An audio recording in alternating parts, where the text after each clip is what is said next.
Cup அரிசி மாவு எடுத்துருக்கோம். அதுக்கு 2 கப்பு தண்ணி விட்டுக்கலாம்.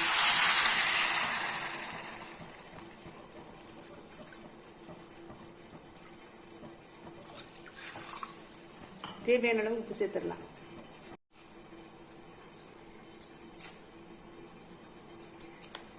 இந்த ஸ்டேஜில் கொத்தமல்லி சேர்த்துடலாம். கொத்தமல்லி இல்லைன்னு நீங்கள் கருவேப்பிலை கூட சேர்த்துக்கலாம்.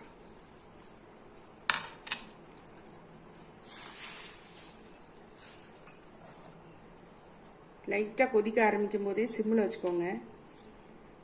கொஞ்சம் கொஞ்சமாக சேர்த்துக்கலாம்.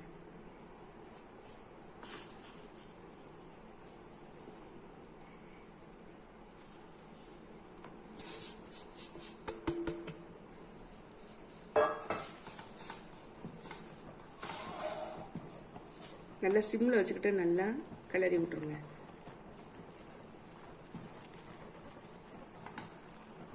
நல்லா கட்டி விடாமல் கிளறிடுங்க. அப்படி 1-2 கட்டி இருந்தாலும் நம்ம வந்து இறக்குனதுக்கப்புறம் கொஞ்சம் கை பொறுக்கிற சூடு வந்தோன்னா நல்லா அமுக்கி நம்ம வந்து பசைஞ்சு ஒன்று போல் சேர்த்துக்கலாம்.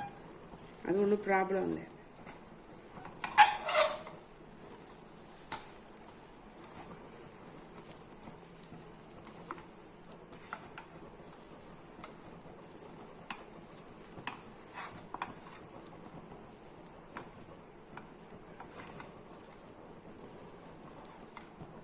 கண்டிப்பாக வந்து சிம்மிலே வச்சுக்கோங்க.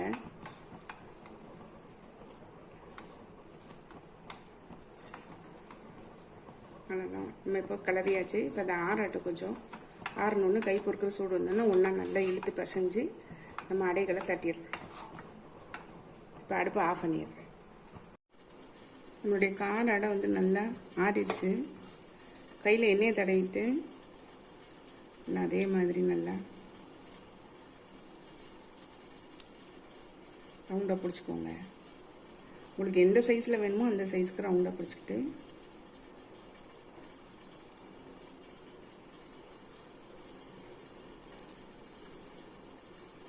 அதே மாதிரி ஹோல் போட்டுருங்க.